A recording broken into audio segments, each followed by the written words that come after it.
내게 기도하며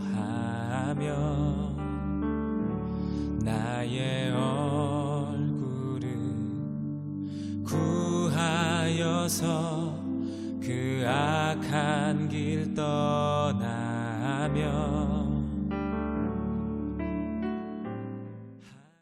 4월 18일 주일 예배 하나님께 올려드립니다.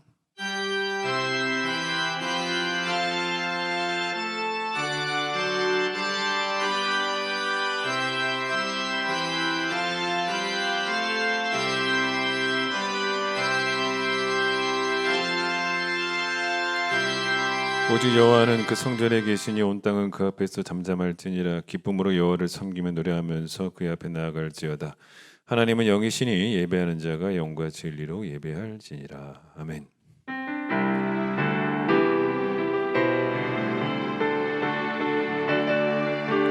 지존하신 주님 이름 앞에 모두 무릎 꿇고 다 경배, 거룩하신 주님 보좌 앞에 엎드려 절하세. 예수는 그리스도, 예수는 주, 하나님의 영으로 경배드리리. 이 시간 우리의 주역을 하나님께 고백합니다.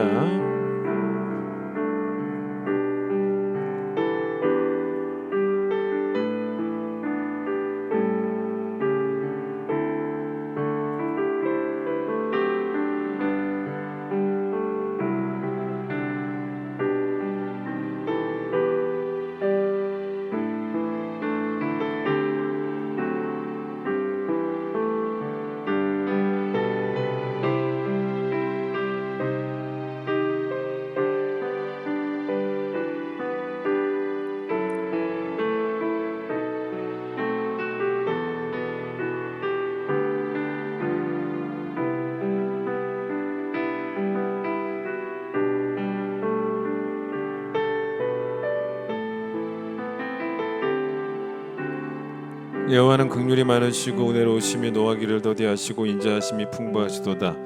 우리의 죄를 따라 우리를 처벌하지는 아니하시며 우리의 죄악을 따라 우리에게 그대로 갚지는 아니하셨으니 동이 서에서 먼 것 같이 우리의 죄가를 우리에게서 멀리 옮기셨느니라. 아멘. 신앙 고백합니다. 나는 전능하신 아버지 하나님 천지의 창조주를 믿습니다. 나는 그의 유일하신 아들 우리 주 예수 그리스도를 믿습니다. 그는 성령으로 잉태되어 동정녀 마리아에게서 나시고 본디오 빌라도에게 고난을 받아 십자가에 못 박혀 죽으시고 장사된 지 사흘 만에 죽은 자 가운데서 다시 살아나셨으며 하늘에 오르시어 전능하신 아버지 하나님 우편에 앉아 계시다가 거기로부터 살아있는 자와 죽은 자를 심판하러 오십니다. 나는 성령을 믿으며 거룩한 공교회와 성도의 교제와 죄를 용서받는 것과 몸의 부활과 영생을 믿습니다. 아멘. 279장 찬송합니다.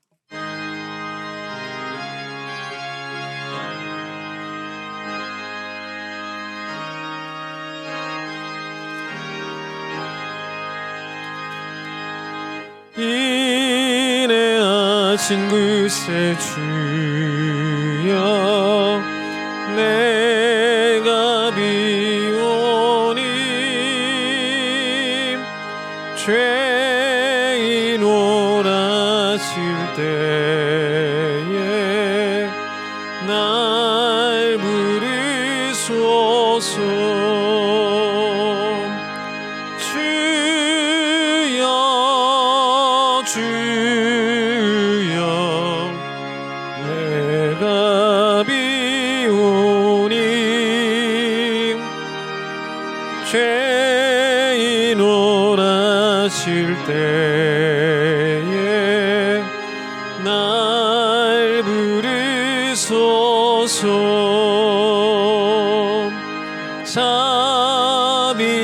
하신 보좌 앞에 꿇어 엎드려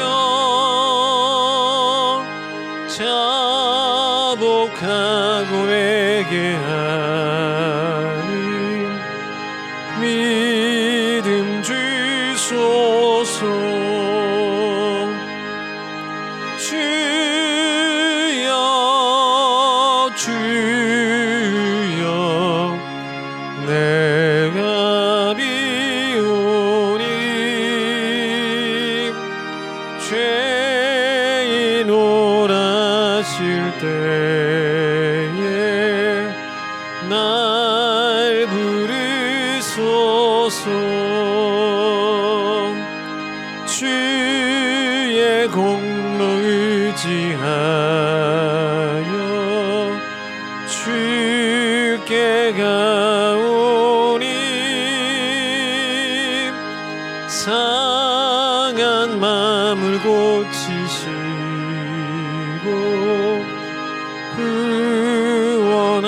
구원하소서. 주여 주여 내가 비오니 죄인 오라실 때에 날 부르소서. 만복 근원 우리 주여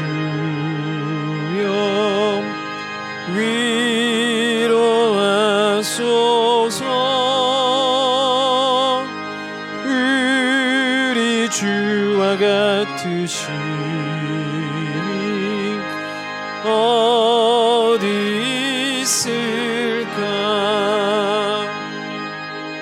주여 주여 내가 비오니 죄인 오라실 때에 날 부르소서.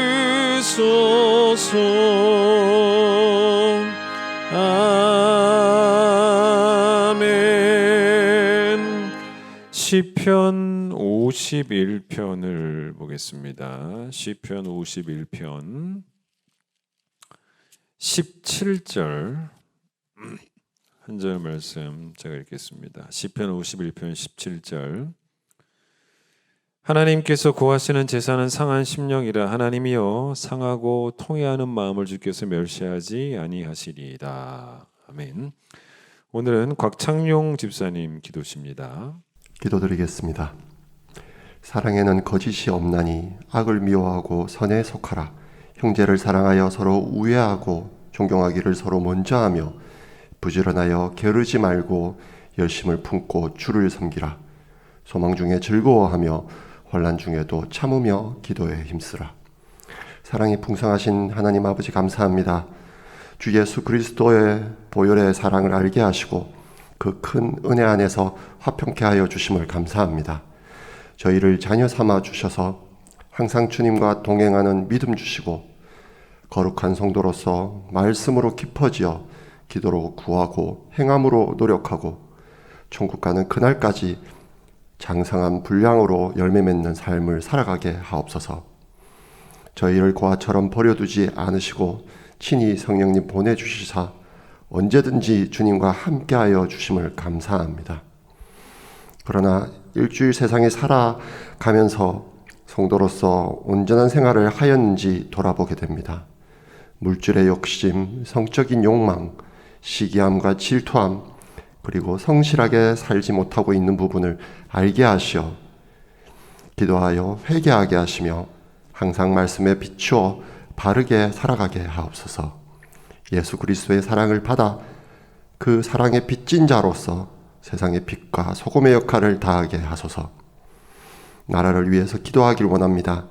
주님이 일찍이 선택을 하여 수많은 교회를 세우게 하시며 기도와 헌신으로 이 나라를 위해 성실히 봉사해 왔던 믿음의 선배님들을 기억하게 하옵소서. 지금 코로나로 인해 고통받고 힘들어하는 사람들을 위해 기도하며 하나의 마음으로 뭉쳐 이 고난을 잘 넘어가게 하옵소서. 배포되는 백신이 신속히 적용되어 더 이상 만나지 못하여 마음을 못 나누고 위로받지 못하는 자 없게 하시며 물질적으로 어려운 사람들이 조속히 정상적인 생활을 하게 하옵소서. 선교사님들을 위해 기도하길 원합니다. 본 교회가 어려워서 한국으로부터 지원이 부족하여 선교지에 지원이 줄고 있는 선교사님들이 있는 것이 현실입니다. 의료 지원을 받지 못하는 빈국에서 코로나에 걸려 생사의 기로를 걷는 선교사님도 있습니다. 고난 가운데서도 더 큰 믿음 주셔서 그 선교 사명을 굳건케 하시며 나라를 위해서 기도와 사랑이 넘치게 하옵소서. 선교사님들의 자녀들도 건강 지켜주셔서 전염병이 피해가게 하시며 땅끝까지 전하라는 명령을 끝까지 따를 수 있도록 영적 전쟁에서 승리케 하여 주시옵소서. 교회 어르신들을 위해 기도하길 원합니다. 노쇠한 육체지만 주님께 기도드리며 말씀을 묵상하며 예배를 드릴 수 있음을 감사합니다. 믿음의 선배로서 자녀들을 위해서 기도하며 말씀으로 권면하며 예배의 자리를 가장 먼저 채우는 진정한 성도로서의 모범이 되게 하시며 기쁨으로 주님 만나는 그날을 기대하며 살아가게 하옵소서. 장성한 믿음의 분량을 채워 깊어지게 하시며 더 큰 사랑을 베푸는 자 되게 하옵소서. 무엇보다도 육체의 건강 허락하셔서 질병의 고통을 지나치게 하시오며 그 은혜의 기쁨으로 항상 감사하게 하소서. 담임 목사님과 그 가족을 위해 기도합니다. 말씀으로 가르치는데 부족함 없게 은혜 계속 부어주셔서 더 깊고 은혜가 풍성한 예배가 되어지도록 영육 가운데 강건함 허락하여 주소서. 누구보다도 주님과 가까워 동행하는 기쁨을 주시며 받은 사랑을 성도에게 베풀고 믿지 않은 자 성도되게 하시며 잘못된 믿음을 가진 자 바르게 세워주시며 말씀을 통해 더욱 큰 주님의 사랑과 가르침을 성도들이 알아가도록 성실한 목회자가 되게 하옵소서. 건강 또한 지켜주셔서 헌신하며 교회를 이끄는데 부족함 없게 하시며 두 자녀에게도 건강하고 바르고 선한 학생으로 자라게 하옵소서. 성도들의 사랑을 많이 받아 항상 기쁨만 넘치는 목회자 가정이 되게 하옵소서. 이제 예배를 드리려고 합니다. 어떠한 방식으로 예배를 드리든지 신령과 진정으로 예배가 드려지길 원합니다. 악한 마귀 틈타지 않게 하시며 안식일을 온전히 지켜 주님께 감사하며 말씀으로 회복되는 하루 되게 하옵소서. 오직 이 예배가 영광을 주님 홀로 받아 주시옵소서. 이 모든 간구 우리를 위해서 피 흘리시고 목숨까지 버리신 예수 그리스도의 이름으로 기도드립니다. 아멘.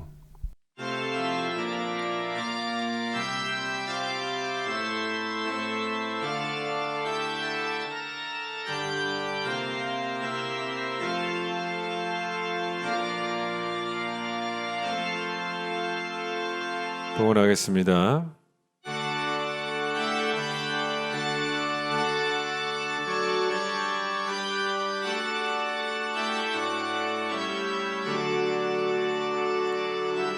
내게 있는 모든 것을 아낌없이 드리네. 사랑하고 의지하며 주만 따라 살리라. 주께 드리네. 주께 드리네.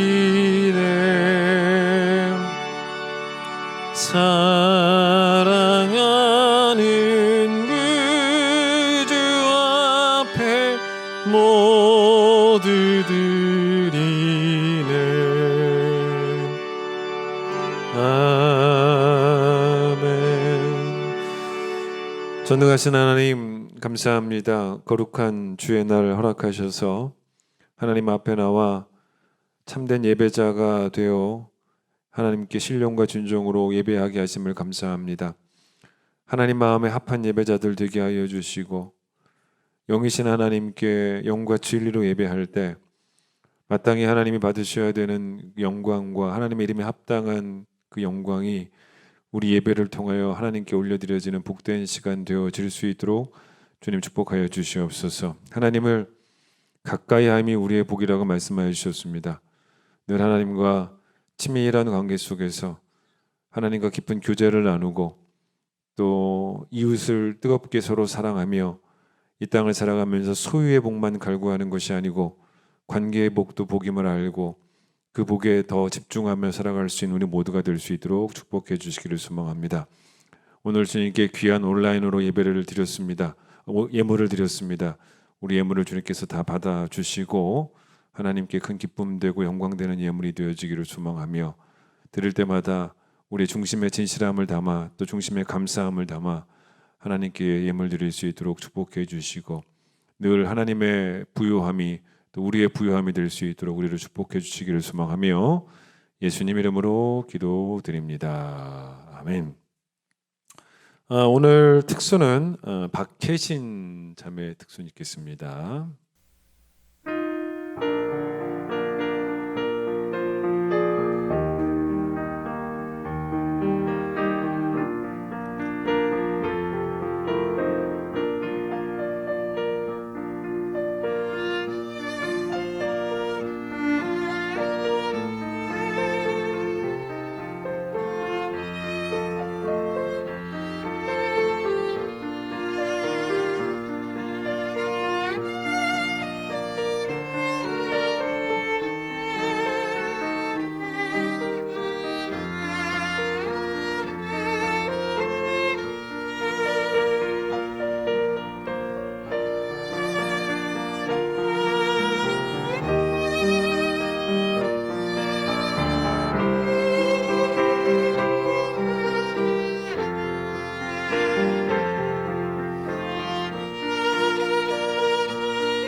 예, 우리 함께 찬양하겠습니다.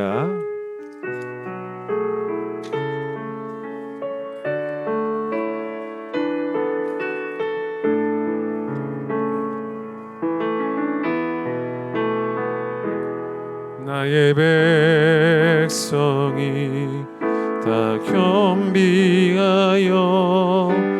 내게 기도하며 나의 얼굴을 구하여서 그 악한 길 떠나며 하늘에서 듣고 죄를 사하며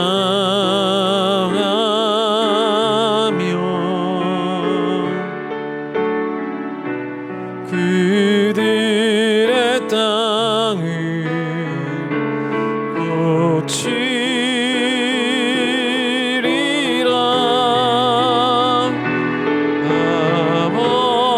아버지여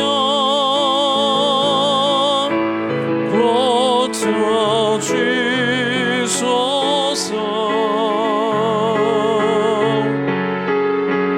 이 나라 주의 것 되게 하소서.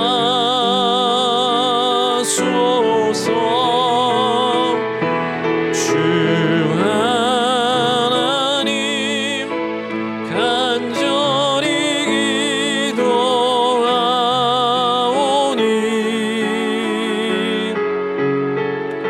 상한 이 땅 새롭게 하소서. 오늘 설교는 지난 주일 설교 2편입니다. 깊어진 관계, 깊은 관계가 우리에게 복이다라고 하는 주제죠. 기독교 신앙은요, 스스로 잘하고 있다라고 생각하는 사람이 더 잘하려고 노력하는 게 아닙니다. 그게 아니고 기독교 신앙은 하나님 앞에서 더러운 죄인이라는 것을 인정하는 사람이 하나님 앞에서 바르게 살려고 노력하는 게 기독교 신앙인 것입니다.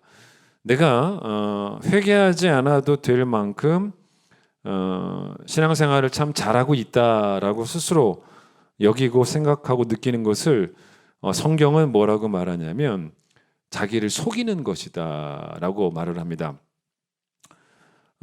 스스로에게 속는다는 거죠. 여러분, 스스로에게 속는 것은 실제로는 그렇지는 않은데 그런 척하는 게 아니잖아요. 그게 아니고 자기의 실제가 정말 그런 줄 믿는 게 스스로를 속이는 거죠. 내가 남을 속이는 것은 속는 사람이야 진짜인 줄 알겠지만은 속이는 나는 가짜인 줄 알지 않습니까? 속는 사람은 이게 진짜인 줄 알고 믿잖아요. 그러나 속이는 사람은 가짜인 줄 알아요. 그러나 내가 나를 속일 때는 속는 나도 또 속이는 나도 이게 가짜인지 모르는 거예요. 얼마나 이게 위험한 겁니까? 그래서 갈라디아서 6장 7절에서 어떤 말씀이 나오냐면 스스로 속이지 말라. 하나님은 업신여김을 받지 아니하시나니 사람이 무엇으로 심든지 그대로 거두리라. 이게 무슨 말이냐면 여러분이 교회 출석하는 것으로 하나님을 속일 수 있다라는 생각은 아예 하지 말라는 거예요. 여러분이 주는 그리스도시고 살아계신 하나님의 아들입니다라는 그런 신앙 고백을 하고 나는 전능하신 아버지 하나님 천지의 창조주를 믿습니다라는 그런 신앙 고백을 가지고 하나님을 속일 수 있다라는 생각은 아예 하지도 말라는 것입니다. 교회 와서 성가대가 부르는 근사한 찬양을 듣고 있다는 것만으로도 하나님을 속일 수 있다라는 생각하지 말라는 거예요. 교회의 그 문화에 내가 참 익숙한 것, 그 교회 문화에 익숙한 지가 벌써 예수 믿은 세월이 꽤 오래된 그런 분들 많지 않습니까? 근데 여러분, 교회 문화에 익숙한 것이 신앙이 좋은 것은 아니거든요. 주일이 다른 사람들과는 다른 일정이라는 것만으로 내 신앙이 좋다라고 말할 수는 없어요. 내가 스스로를 속일 때 하나님은 업신여김을 당하고 계실 수밖에 없는 거예요. 하나님 보시기에도 괜찮겠냐는 거예요. 근데 하나님 보시기에는 하나도 안 괜찮은데 나만 괜찮다고 믿고 있으니까 그게 바로 하나님을 업신여기는 태도일 수밖에 없다는 거죠. 사실 우리가 어떻습니까? 보통 불편한 자리라든지 또는 불편한 사람을 만나는 것을 우리는 꺼려하죠. 편한 사람을 만나고 편한 사람과 차를 타고 가면요, 편한 사람의 경우에는 중간중간 말이 끊겨도 그게 별로 그렇게 어색하지는 않아요. 근데 불편한 사람과 함께 한 차를 타고 가면요, 잠시의 침묵도 고문이죠. 참 힘듭니다. 그런데 우리가 하나님 앞에 섰을 때 그 자리가 과연 우리에게 불편한 자리가 되고 있냐는 거예요. 불편한 자리가 돼야 돼요. 근데 불편한 자리가 되는 게 맞는데 왜 그러냐면 내가 하나님께 너무 죄송해서 진짜 내가 시선을 어디에 둘지도 모르는 그런 불편함들이 우리에게 있어야 되는 게 맞습니다. 그런데 우리가 그런 어떤 거룩한 이런 불편함이죠. 이 거룩한 불편함을 잃은 지 우린 너무 오래되고 있지는 않는가를 한번 돌아보세요.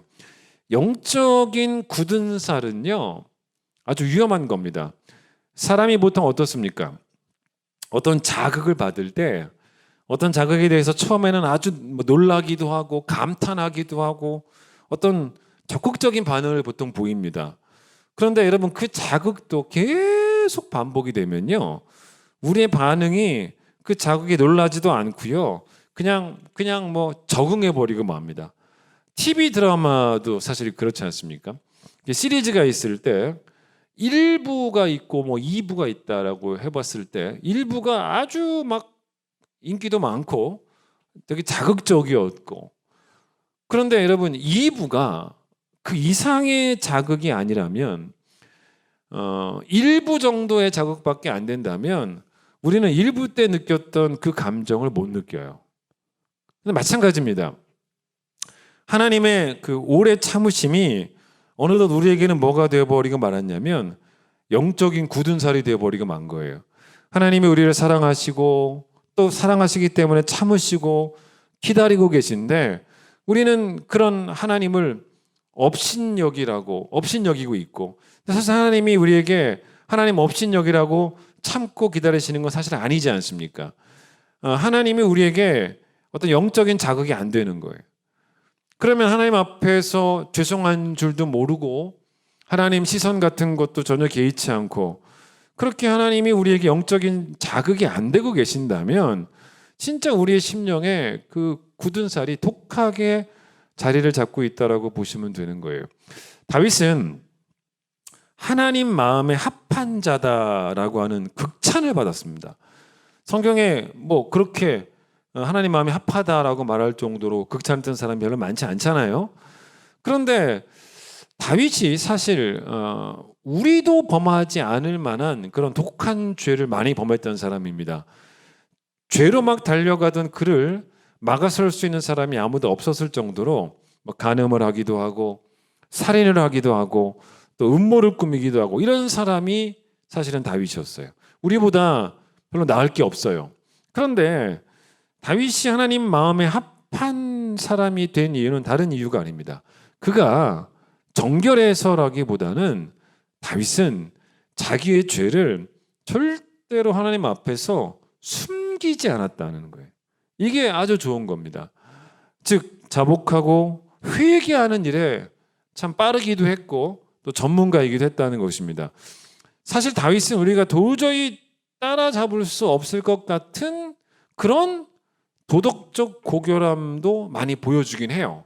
성경에서 물론 죄 지은 적도 많지만 정말 탁월한 도덕적 고결함을 보일 때도 많습니다. 그런데 다윗은 동시에 우리가 도저히 따라잡을 수 없을 것 같은 상한 마음이 있어요.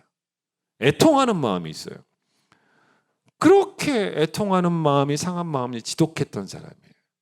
그 성도로 살아가면서는 뭐가 어렵습니까? 사실 하나님의 법을 따라서 선하게 사는 것도 참 어렵다라고 느낄 거예요. 그런데 동시에 뭐가 진짜 어려운지 아십니까? 회개하는 일이 너무너무 어려워요. 그러니까 자기의 잘못을 인정하는 용기가 우리에게는 부족해도 너무 부족하다는 것입니다. 선하게 살고자 하는 의지도 많이 부족해요. 그러나 그것만 부족한 것이 아니고 다시 시작하고자 하는 의지도 우리에게 너무나 부족하다는 것입니다. 절대로 영적으로 넘어지지 않는 성도가 하나님 마음에 합한 성도는 아닙니다. 그런 완전주의가 성경이 말하는 하나님의 원하심도 사실은 아니에요. 우리가 완전할 수는 없잖아요. 그런데 여러분 사실 넘어지는 것도 사실 부끄러운 일이긴 해요. 그러나 더 부끄러운 게 뭐냐면 넘어진 채로 그냥 살아가는 것. 이게 얼마나 부끄러운 일입니까? 하나님 앞에서. 그러니까 우리가 누리는 이 평안이 얼마나 거짓된 평안인지, 그 거짓된 평안이 얼마나 위험한지를 아셔야 돼요. 남편 직장 잘 다니고 있지요. 뭐 돈 잘 벌어오고 애들 학교 잘 다니고 뭐 큰 부자는 아니어도 일용할 양식 걱정할 것도 없는 뭐 딱히 뭐 남 부러울 만한 것도 없는 그런 삶을 살고 있는 그 우리의 삶이 있을 때, 그런데 그 우리의 그 삶이 그렇게 겉보기에는 평안한 삶일지 모르겠지만 우리가 볼 땐 그렇지만 하나님 보시기에는 우리의 삶 가운데 너무나 부끄러운 삶이 숨어 있을 수 있다는 거예요. 넘어진 채로 살아가는 우리를 하나님이 기다리고 또 오래 참으시고 계시는데 그 영적인 현실이 어떻게 우리에게는 평안이 될 수가 있겠냐는 거예요. 그럼 평안일 수가 없거든요. 근데 평안을 누린다니까요. 그런데 참 많은 성도들이 이런 평안을 누리는 걸 바라보면서 오늘 말씀에 한번 다윗을 한번 보라는 거예요. 다윗이 얼마나 평안이 없었는지 그걸 보자는 것입니다. 성경을 읽어보면 이 다윗만큼 깊은 참회의 글을 쓴 사람도 없어요. 회개의 그 깊이가 정말 깊어요. 특히 여러분 시편에는 그의 참회의 기도가 많이 담겨져 있는데 사실 우리 기도의 대부분은 어떤 기도가 많냐면 일이 잘 풀리지 않는 자의 기도가 대부분이에요. 그런데 다윗의 기도는 그런 기도가 아니에요. 우리가 읽어볼 그런 그 성경을 보면 다윗의 기도는 일이 잘 풀리지 않는 자의 기도가 아니고 죄로 인한 수치심을 겪는 사람, 죄로 인한 괴로움, 죄로 인한 극심한 슬픔을 겪는 사람이 드린 그런 기도라는 거죠. 시편 38편을 봐보세요. 몇 군데를 한번 보죠. 자, 시편 38편 3절을 보시면 다윗의 시인데 다윗이 지금 평안이 없어요. 자기 삶에 평안이 없다라고 말을 합니다. 거기 3절 끝에 보세요. 내 뼈에 평안함이 없다라는 말을 합니다. 왜 지금 다윗이 평안함이 없는가를 한번 생각해 보자는 거죠. 사울이 죽이겠다고 쫓아와서 그게 아니에요. 그런 상황이 아닙니다. 아들 압살롬이 아버지 왕자리를 뺏으려고 해서 심기가 불편한 그것도 아닙니다.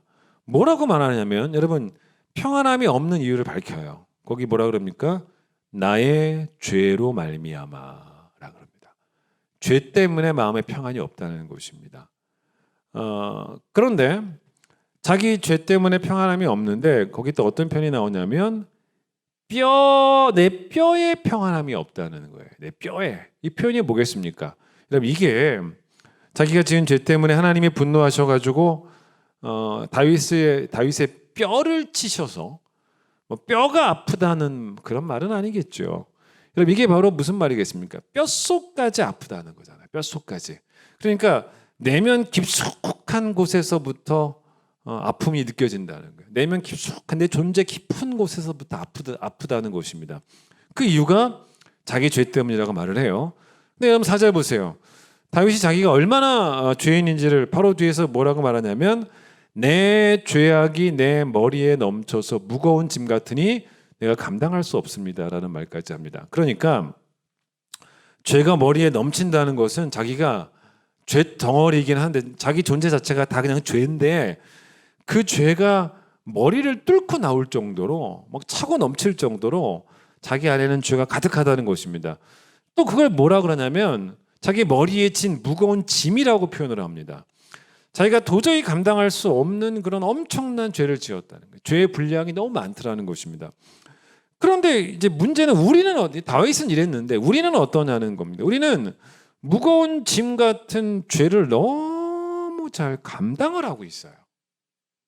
얼마나 평안한지 몰라요. 넉넉히 감당하면서 오늘도 우리는 심령의 평안을 누리며 살고 있어요. 별탈 없는 인생을 살고 있는 겁없는 사람들입니다. 이게 말이 안 된다는 거죠. 시편 6편으로 한번 더. 6편 6절에 조금 표현을 봤을 때는 되게 과장돼 보이기도 합니다.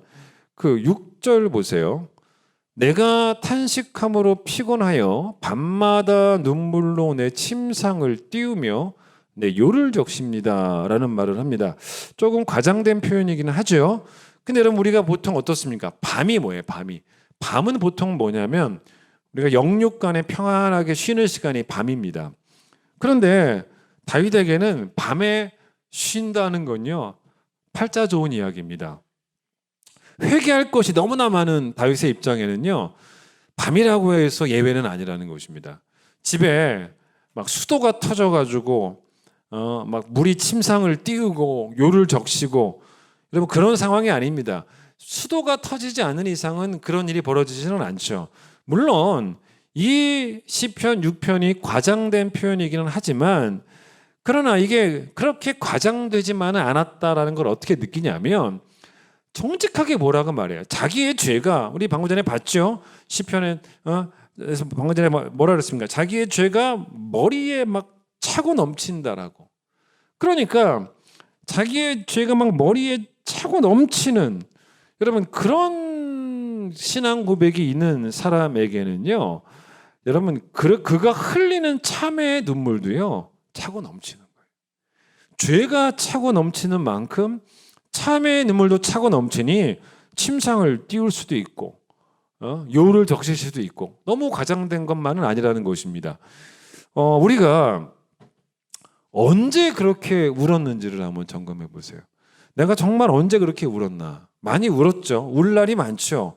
그런데 뭐 이런 경우 있지 않습니까? 대학 시험을 좋은 대학 가고 싶어가지고 중학교 3년 동안 뭐 고등학교 3년 동안 뭐 심지어는 재수까지 해가면서 열심히 죽어라 공부했는데 막상 시험 보러 가는 날 완전히 시험을 망쳐버렸다고 생각해 보세요. 그러면 그 세월이 너무 막 서글퍼서 집에 돌아와서 진짜 밤새도록 침상을 막 띄울 정도로 울었던 그런 분들도 우리 가운데 계실 거란 말입니다.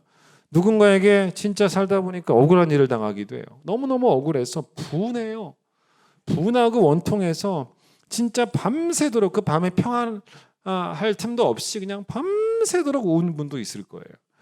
사랑했던 사람과 헤어져가지고 이별의 아픔을 겪었던 우리 젊은 날의 이야기들 있지 않습니까? 그때 뭐 밤새도록 울었던 시절도 있었을 거란 말입니다. 세월호 부모님들처럼 자식을 잃은 슬픔 때문에 그 우는 눈물은 지금이라고 말할 수가 있겠습니까? 지금도 여전히 울고 있을 거라는 말입니다. 그런데 여러분이 과연 내가 하나님의 자녀로서 명예를 지키지 않아서 그 일 때문에 밤새도록 물어본 적이 있습니까? 내가 넘어진 게 내 실족함이 너무 부끄러워서 밤새도록 울어본 적이 있냐는 거예요. 누군가 나를 아프게 해서 많이 울었죠. 그런데 어떤 상황이 나를 힘들게 해서 울었죠.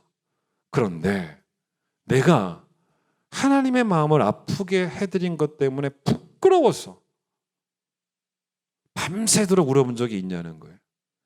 여러분 우리가 그런 울음이 없었다면 또 지금도 없다면 글쎄요. 과연 우리가 하나님을 잘 믿고 있는 것인가 물어볼 필요가 있다는 겁니다. 여러분 다윗은 오히려 자기가 당하는 고난 가운데는 꽤나 의연했어요. 그가 어떤 아픔을 당할 때는 오히려 그의 감정은 꽤나 차분해요. 그런데 자신이 하나님을 아프게 했다라는 사실에 대해서는 그의 감정은 요동을 칩니다. 감히 차분할 수가 없었어요. 너무 괴로워합니다. 여러분 그게 다윗의 영성이었어요. 우리가 신앙이 있으니까 참 고마운 게 뭐냐면 신앙 덕분에 우리는 고난을 잘 이겨내고 고난에 참 잘 대처합니다. 지난 수요일에 어떻게 고난을 대처하는가에 대한 말씀을 수요 예배 때 좀 나눴어요. 근데 여러분 수요 예배 때 어떤 말씀을 들었냐면 고난이 우리의 신앙을 깊어지게 만드는 좋은 재료가 될 수 있다라는 말씀이었습니다. 세 가지를 말씀드렸어요. 고난을 통해서 한계 상황들을 만나면서 내가 진짜 할 수 있는 것들이 아무것도 없다라는 것을 깨닫게 되면 깨닫게 될수록 하나님만을 의지할 수밖에 없다라는 것을. 그래서 여러분 하나님을 의지하는 걸 다른 말로 바꿔보세요. 그게 바로 뭡니까? 믿음이죠. 믿음을 배우는 거예요. 믿음이 깊어지는 거죠. 바울이 고난이 유익하다라고 말했던 부분이 고린도후서 12장이에요. 자기 육체에 가시가 있다라고 말하는데 여러분 사실 이 가시라는 게 원문을 좀 보시면 무슨 가시나무에 있는 그런 장미가시 정도 그런 정도로 생각하시면 안 됩니다. 이 원어적인 의미는 뭐냐면 나무 기둥 같은 거예요. 진짜 말뚝 같은 거예요. 그러니까 장미가시가 따끔하게 찌르는 뭐 그런 정도의 아픔이 아니고 큰 기둥이 나를 뚫어버리는 그런 고난과 아픔, 엄청난 아픔을 경험했던 것 같아요. 그런데 그런 고난을 통해서 바울이 자기는 결국 뭘 배웠다 그러냐면 겸손을 배웠다라는. 왜냐하면 그 말뚝을 그 기둥을 자기가 못 뽑아내잖아요. 뽑아낼 수가 없잖아요. 그래서 겸손을 배웠다. 여러분 겸손과 동의어가 뭐냐면 하나님에 대한 믿음이에요. 동시에 여러분 고난이 우리는 언젠가 끝나겠지만 우리는 고난이 끝날 때까지 기다리는 법을 배웁니다. 그 기다림이 절망적인 기다림이 아니고 오히려 기다리면 기다릴수록 소망이 더욱더 깊어지는 그런 기다림이기 때문에 따라서 고난의 시간은 우리의 소망도 깊어지게 합니다. 마지막으로 여러분 고난의 시간은 고난만 있는 게 아니고 고난당하는 자를 적극적으로 위로하시는 하나님의 위로가 있어요. 그게 하나님의 사랑이죠. 그리고 고린도후서 1장은 뭐라 그러냐면 하나님이 우리를 위로하시는 결정적인 또 이유 중에 하나가 뭐냐면 또 다른 누군가를 위로하는 자가 우리가 되도록 하시기 위해서 우리를 통해서 또 다른 누군가가 하나님의 위로를 경험할 수 있도록 하기 위해서. 그러니 여러분 결국 우리가 고난을 통해서 하나님의 위로를 경험하면서 사람 사랑하는 법도 배우는 거예요. 그러니 여러분 고난의 시간이 우리의 믿음도 소망도 사랑도 깊어지게 하는 시간이니 여러분 그래서 고난을 단지 잃는 것만 많은 시간으로 보지 말고 오히려 물론 잃는 것도 있지만 또 반대로 얻는 것도 꽤 많은 시간이라고 볼 수 있지 않습니까? 그런데 제가 우리 교인들을 봐도요.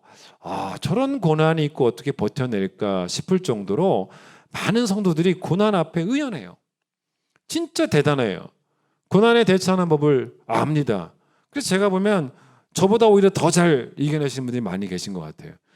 그런데 문제가 뭔지 아세요? 우리는 고난에 대처하는 거는 꽤나 잘하는데 우리의 지독한 문제가 뭔지 아세요? 내 죄에 대처하는 일에는 무척 소홀하다는 겁니다. 나는 고난만 당하지 않아요. 나는 죄도 짓습니다. 고난 중에서 하나님의 도우심도 우리가 필요해서 그 도우심을 구하는 것 맞는 이야기지만 거기까지만 하면 안 돼요. 내 죄를 통해하며 하나님의 용서하심도 구하는 하나님의 도우심만 구하는 게 아닙니다. 하나님의 용서하심도 구하는 그런 성도가 되는 게 필요하죠. 고난을 이겨내는 강한 영적인 맷집이 있는 것도 필요하지만 그것만 필요한 게 아닙니다. 하나님 앞에서 내 죄를 숨기지 않는 정직함도 필요해요. 내 삶에 내 주변에 고난만 많은 것처럼 생각하지 마세요. 왜 그렇습니까? 아니에요. 내 주변에 고난만 많은 게 아니고 내 안에 죄도 엄청나게 많아요. 그런데 자꾸 우린 죄는 안 보고 고난만 봐요. 하나님이 나를 고난에서 건져주시는 것도 물론 필요하겠지만 더 급한 건 그게 아닙니다. 하나님이 내 죄를 용서해 주시는 게 더 급한 문제라는 것입니다. 지난 주일 설교가 우리에게 중요한 복이 관계의 복이라는 거고 오늘도 그 설교가 이어집니다. 이런 예를 들어보세요. 강도가 우리 집에 들어왔어요. 그래서 많은 재물을 훔쳐갔다라고 한번 생각을 해보세요. 물론 속상하죠. 그런데 내 자녀가 교통사고를 당해서 죽었다라고 생각해 보십시오. 그러면요, 이 슬픔은 엄청납니다. 재물을 잃어버린 것과 비교가 안 되는 슬픔입니다. 왜냐하면 교통사고가 나서 자식이 죽었다는 것은 바꿔 말하면 관계를 잃어버렸다는 거예요. 교통사고가 나와 자녀 사이의 관계를 앗아가 버린 것입니다. 하나님이 이스라엘 백성에게 내게로 돌아와라 라고 말씀하신 게 관계의 복으로 우리를 초대하신 것인데, 그런데 관계의 복은요, 죄와 싸워서 이기는 것, 악인들의 꾀를 쫓지 않고 오만한 자리에 앉지 않고, 그렇죠? 뭐 그런 우리 지난주에 주셨던 그 말씀처럼 그렇게 정말로 하나님과의 관계를 위해서 죄와 싸워 이기는 것도 너무 중요합니다만은, 그런데 하나님과의 관계를 위해서 우리가 싸워야 될 첫 번째 싸움이 뭔지 아십니까? 회개하지 않는 죄와 싸우는 거예요. 이게 제일 중요합니다. 그런데 우리는 회개하지 않는 죄를 짓고 있다는 거죠. 회개하지 않는, 많은 죄를 짓지만 거기에 플러스 회개하지 않는 죄까지 짓고 있다는 것입니다. 시편 51편은 다시 한번 보세요. 이 시편 51편에 우리가 오늘 읽은 본문, 하나님께서 구하시는 제사는 하나님이 원하시는 제사 17절 뭐라고 말했냐면 상한 심령이다라고. 그러니까 상한 심령이 없으면 절대로 하나님과의 관계가 회복이 안 된다는 거예요. 상한 심령 없이는 하나님과의 관계가 회복되는 복을 얻을 수가 없다는 것입니다. 상한 심령이라는 말이 영어로 뭐냐면 broken spirit이에요. broken. 그러니까 직역하면 깨진 마음입니다. 그런데 우리가 보통 마음이 깨졌다, 내 마음이 깨졌다라고 말한다면 그게 바로 어떤 경우냐면 절망에 빠지는 경우예요. 절망에 빠질 때 마음이 깨졌다라고 표현할 수 있죠. 그런데 하나님께서 원하시는 그 마음이 깨진 마음, 절망에 빠진 마음이 아니에요. 이 브로큰 스피릿은 절망에 빠진 마음을 말하는 게 아닙니다. 그게 아니고 상한 심령은 절망에 빠지는 게 아니고 수치심에 빠지는 마음이에요. 다른 이야기죠. 수치스러워하지도 않는 그 강팍한 마음의 상태가 다 부서져야 된다는 거예요. 절망은 죄예요. 절망하면 안 돼요. 그러나 수치심은 하나님을 기쁘시게 합니다. 그래서 그 수치심이 하나님이 받으시는 제사다라고 말을 하는 거예요. 그런데 여러분 그 바로 앞에 보세요. 16절 주께서는 제사를 기뻐하지 아니하시나니라는 말이 왜 나왔냐는 것입니다. 그렇지 아니하면 내가 드렸을 것이라. 주는 번제를 기뻐하지 아니하시나이다 라는 말을 17절과 연결을 시켜야 되는 것입니다. 무슨 말이냐면 이런 거죠. 내가 하나님께 드리려고 천천의 수양을 가지고 와서 하나님의 제단에 피를 다 쏟아붓고 만만의 기름을 가지고 와서 하나님께 쏟아붓는 그 제사보다 하나님께서 더 기뻐하시는 제사는 바로 뭐냐면 내 뼛속까지 평안이 깨진 그 수치심, 내 뼛속까지 평안이 깨진 그 수치심으로 인해서 쏟아붓는 그 눈물, 왜 그걸 없냐는 거예요. 여러분 다윗이 수치심을 느꼈다라는 것을 알 수 있는 본문이 또 어디 나오냐면 9절 보세요. 9절에 이런 말 하지 않습니까? 주의 얼굴을 내 죄에서 돌이키시고 내 모든 죄악을 지워주소서라고 말을 합니다. 원래 이 성경에 주의 얼굴, 하나님의 얼굴이라고 말할 때 사실은 이 하나님의 얼굴은 보통 하나님의 축복을 의미하고 은혜를 의미하는 표현입니다. 그래서 민수기 6장 24절로 26절이 뭐냐면 제사장들의 축복 기도문입니다. 이건 어떻게 나왔냐면 하나님이 모세에게 축복 기도문을 알려주십니다. 그런데 모세 보고 직접 축복하라고 알려주신 게 아니라 제사장은 모세와 모세의 후손이 아니잖아요. 그 형이었던 아론과 아론의 후손들이 제사장입니다. 여러분 제사장직은 일종의 세습직이에요. 그래서 하나님이 모세에게 알려주시고 난 다음에 모세 보고 그의 형 아론과 아론의 아들들에게 이 축복 기도문을 가르쳐 줘가지고 그들이 이 기도문을 가지고 백성들을 축복하게 해라라고 하나님께서 말씀하십니다. 그 내용이 뭐냐면 여러분 들어보셨을 거예요. 세 단락이죠. 첫 번째, 여호와는 내게 복을 주시고 너를 지키시기를 원하며. 두 번째, 여호와는 그의 얼굴을 너에게 비추사 은혜 베푸시기를 원하며. 그렇죠? 여기서 세 번째, 여호와는 그 얼굴을 내게로 향하여 드사 평강 주시기를 원한다. 세 대목인데 처음에는 여호와라 그랬고 두 번째, 세 번째는 다 여호와는 그 얼굴, 여호와의 얼굴을 말합니다. 왜 얼굴이라 말했을까? 여러분 보통 얼굴이라 하면 어떤 경우입니까? 사람의 경우죠. 사람의 경우. 그러니까 우리가 이해하기 쉽도록 그렇게 한 것이 표현한 것입니다. 사람의 경우 얼굴은 한 존재를 그 사람을 대표하는 부분입니다. 자, 여러분이 제 손을 이렇게 한번 봐보세요. 제 손 잘 봐두세요. 한번 좀 보이십니까? 자, 여러분 제 손 잘 봐두시고 앞으로 제 손만 봐도 저인 줄 아시길 바래요. 불가능하죠. 여러분 제 손만 보고 여러분 제가 누군지 알겠습니까? 발을 보여드릴 수도 없고 여러분 제 발만 보고 저를 맞추실 수 있겠습니까? 그러나 여러분 제 얼굴을 보고 제가 김석환 목사인지 모르는 분들은 신천지예요. 아, 신천지는 아닌가? 다른 교회 교인인가? 하여튼 뭐 그런 것입니다. 여러분 자녀가 아이를 향해서 여러분 그러니까 부모가 아이를 향해서 이렇게 얼굴을 이렇게 향하고 바라본다는 것의 의미가 뭡니까? 부모가 자녀를 이렇게 바라보는 거, 얼굴을 자녀를 향하는 것은 그게 사랑이에요. 그게 관심입니다. 어떤 집사님이 저한테 이런 얘기를 하신 걸 들은 적이 있어요. 자기 남편이 아이가 어렸을 때 자고 있는 방에 들어가서 이렇게 자주 기도를 해줬다는 겁니다. 근데 이 아이는 아빠가 그렇게 들어왔다 나가면 혹시라도 머리맡에 용돈이 있을까? 그걸 생각해 봤다는 거예요. 근데 용돈은 항상 없고 기도만 해주고 갔다는 거예요. 예? 그게 못내 섭섭했다는 것입니다. 간혹 가다가 성도들 가운데 그런 문자 있습니다. 목사님 기도나 해주세요. 이게 참 말이 됩니까?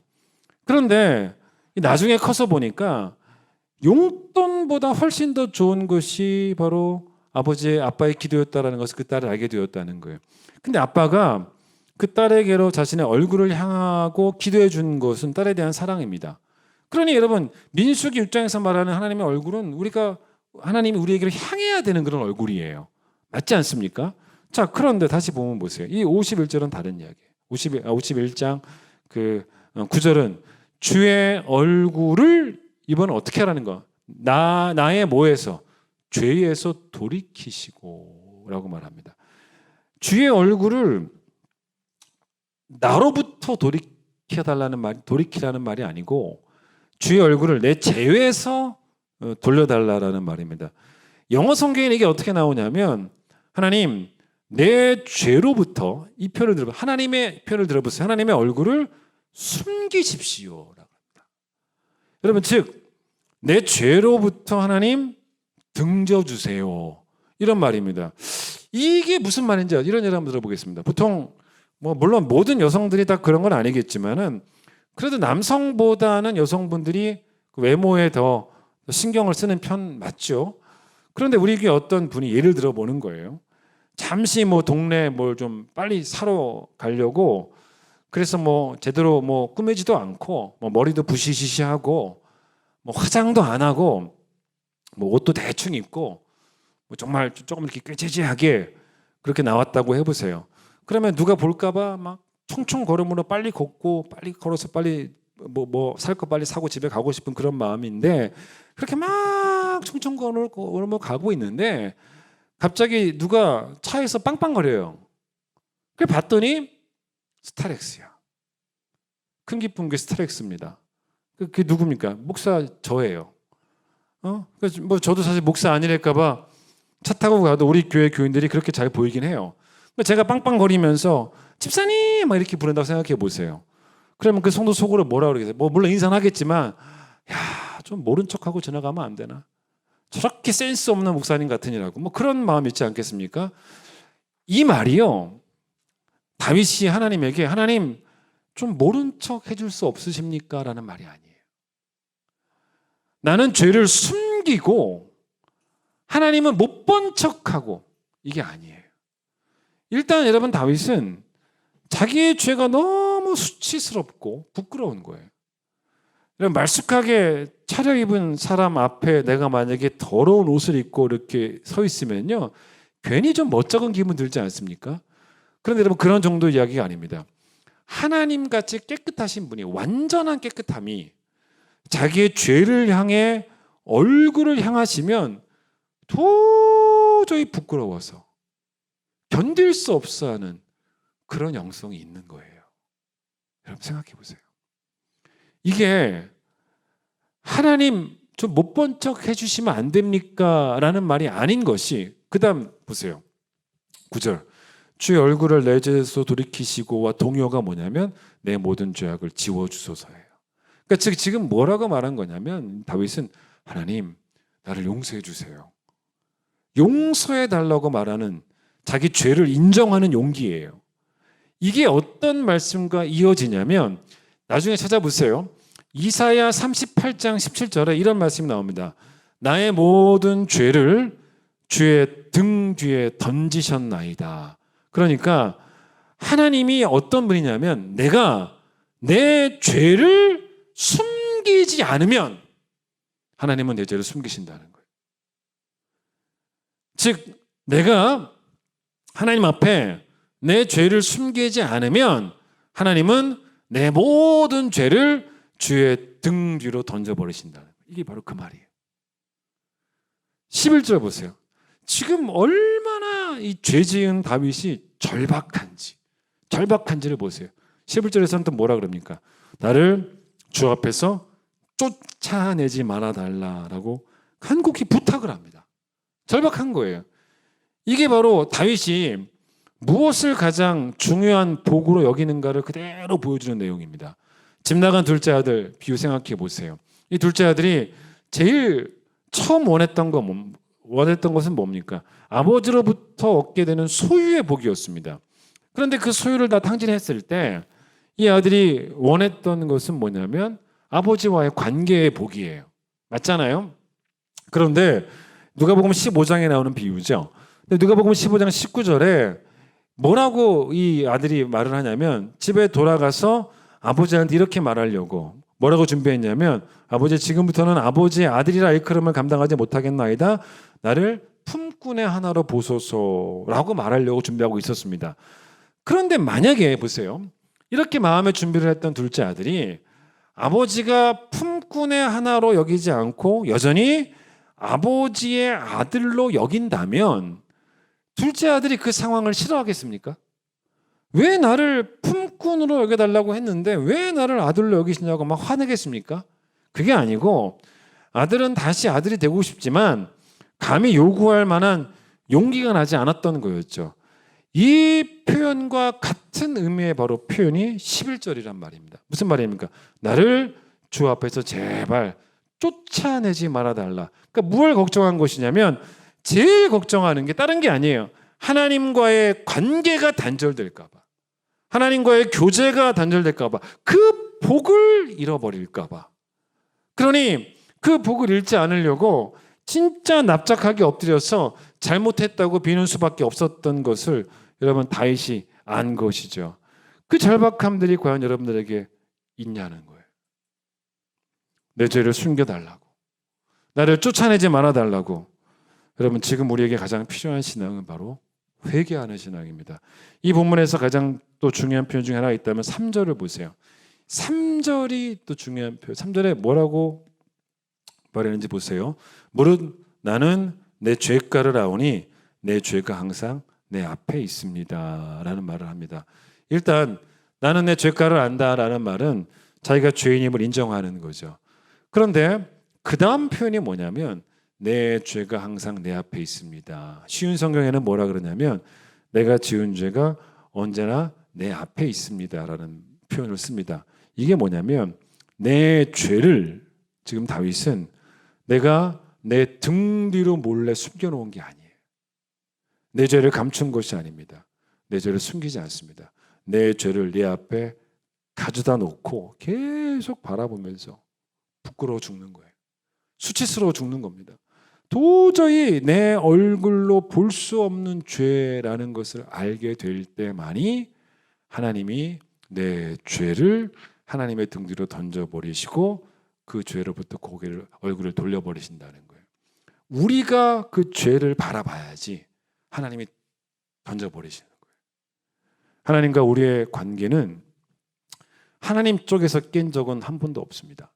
우리의 죄가 하나님으로부터 우리를 분리시킨 거예요. 지난주에 읽어드린 스가랴 1장 3절, 너희는 내게로 돌아와라. 그리하면 내가 너에게로 돌아가리라. 우리가 하나님께로 돌아오면 하나님도 우리에게로 돌아오시겠다는 것입니다. 그래서 하나님과의 관계의 회복은, 또 그 관계가 더욱더 깊어지는 것은 우리가 먼저 하나님께로 돌아가는 회개로부터 시작이 된다는 거예요. 찬양하겠습니다. 하나님, 내 죄를 정직하게 바라봅니다. 그것이 수치스러움이 되기를 원하고 부끄러움이 되기를 원하고 뼛속까지 내 평안이 깨지는 그 아픔들을 우리가 경험케 하여 주시옵소서.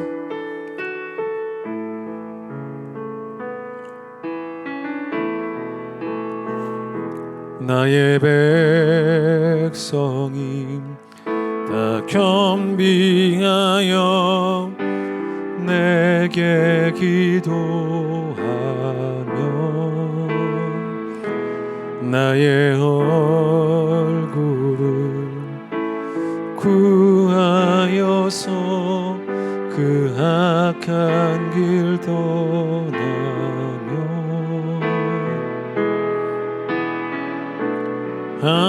하늘에서 듣고 죄를 사하며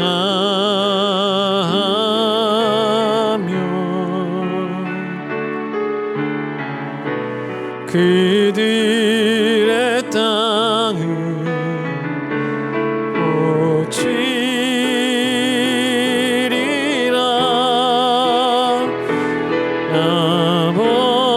아버지여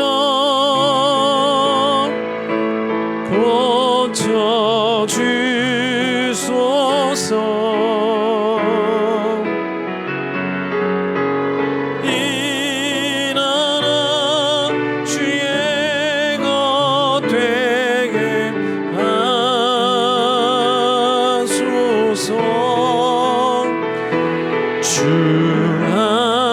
하나님 간절히 기도하오니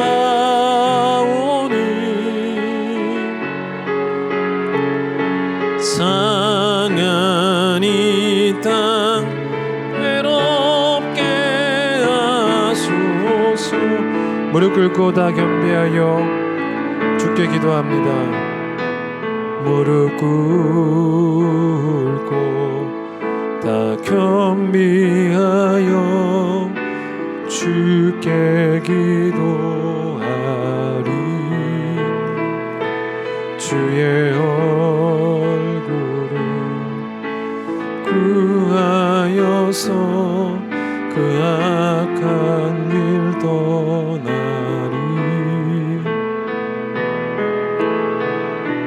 주님의 자비로 죄를 사하며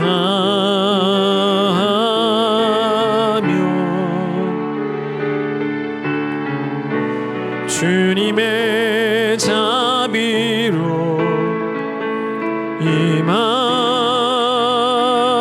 임하소서.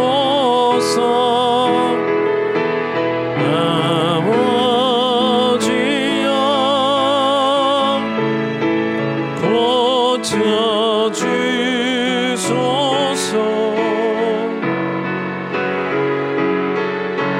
이 나라 주의 것 되게 하소서. 주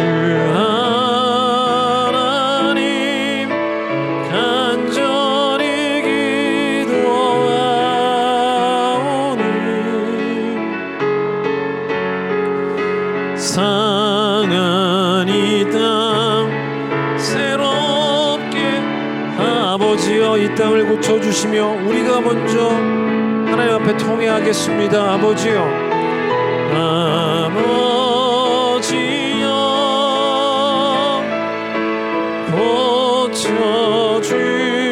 고쳐주소서.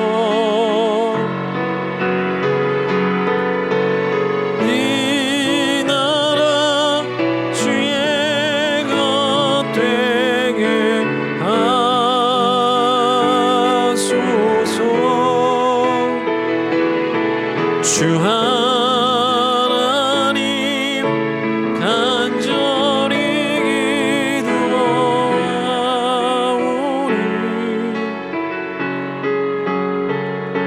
상한 이 땅 새롭게 하소서. 하나님이 우리의 죄를 지켜보시면 서 있을 자가 누가 있겠습니까? 하나님, 우리가 우리 앞에 우리의 죄를 가져다 놓고 그 죄를 바라보면서 수치스러워하고 부끄러워하는 하나님 그 마음들이 회복되어지기를 원합니다. 우리가 누리는 이 거짓 평안들이 결국은 우리 영적인 굳은 살이 되고 있지는 않은지를 돌아보게 하여 주시고, 하나님이 기뻐하시는 제사는 우리의 깨진 마음이라고 말씀하여 주셨사오니 우리가 지금도 주께로 돌아갈 때임을, 지금이 바로 주께로 돌아갈 때임을 알고, 주여 나를 주의 앞에서 쫓아내지 마소서라는 절박함을 가지고 내 죄로부터 주의 얼굴을 돌이키시옵소서, 내 죄를 주의 등 뒤로 던져버려 주시옵소서 라고 기도할 수 있는, 너무 자기의 삶이 부끄러워서 절망적인 슬픔이 아니고 수치스러운 슬픔을 겪었던, 그래서 침상을 눈물로 적셨던, 뼛속까지 그 평안함을 잃었던 하나님, 그런 성도의 삶이 우리가 걸어가야 될 삶이 아니겠습니까? 너무 고난 앞에서만 의연한 건 아니겠습니까? 우리가 죄를 대하는 태도는 예나 지금이나 똑같이 강박하고 있지는 않은지를 돌아보게 하여 주시고, 다시 한번 다윗의 길을 우리들 걸어가게 하여 주셔서 하나님 앞에 죄를 숨기는 자 없게 하여 주시고, 우리 죄가 하나님 앞에 그대로 애통하는 마음으로 자복되어질 때 하나님께서 용서해 주시고 사해 주시는 그 은총과, 우리가 하나님께로 돌아갈 때 하나님께서 우리께로 돌아오시는 그 관계의 회복의 복이 얼마나 귀한지를 아는, 그걸 깨닫는 성도들이, 우리 큰 기쁨의 모든 성도들이 되어질 수 있도록 하나님 축복하여 주시옵소서. 이제 예수님 놀라우신 은혜와 하나님의 사랑과 성령의 역사하심이 깊어진 관계를 위하여 주께로 돌아가기를 원하는, 회개하기를 원하는 우리 모든 성도들 위해 함께 해주시기를 간절히 축원하옵나이다. 아멘.